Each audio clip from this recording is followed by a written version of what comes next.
इस वक्त मैं मौजूद हूँ सावजिया के नेड़िया इलाका में, जहाँ पर आप देखेंगे कि गुज़श्ता दिनों बर्फ़ पड़ी थी और बर्फ़ के कारण पूरा इलाका जो है वो बर्फ़ की लपेट में आ गया था। और यहाँ पर इतना खूबसूरत है, मैं समझता हूँ कि अगर हमारे कश्मीर के बजाय खिताई पीर पंजाल के अंदर स्याह आए तो बड़ा खूबसूरत लगेगा। जहाँ पर जब भी तोती बेस कैंप और इसी के साथ साथ लोरन के अलावा ये सावजियाँ जहाँ पर मैं मौजूद हूँ, इतना खूबसूरत है कि यहाँ पर आप देखेंगे चारों तरफ बर्फ़ ही बर्फ़ है और बड़ा खूबसूरत नज़ारा है।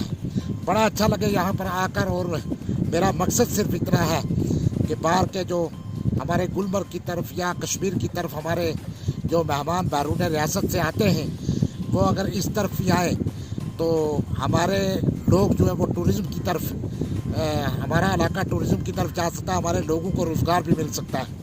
और ये इलाका खूबसूरती में किसी से कम नहीं है। कश्मीर को वहाँ की साबका लीडरशिप ने और इस वक्त जो है सजाया गया है, लेकिन यहाँ पर कुदरती अल्लाह ताला ने इस इलाके को बड़ा खूबसूरत बनाया है।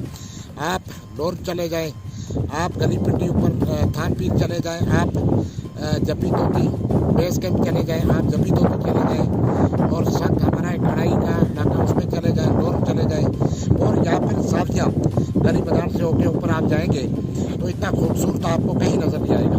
ये बड़ा अच्छा मौका है और मैं समझता हूँ कि इस इलाके को टूरिज़्म मैप पे लाने की ज़रूरत है और इस इलाके को डेवलपमेंट करने की ज़रूरत है, और यहाँ पर बैरून रियासत से लोगों को लाने की ज़रूरत है। शुक्रिया।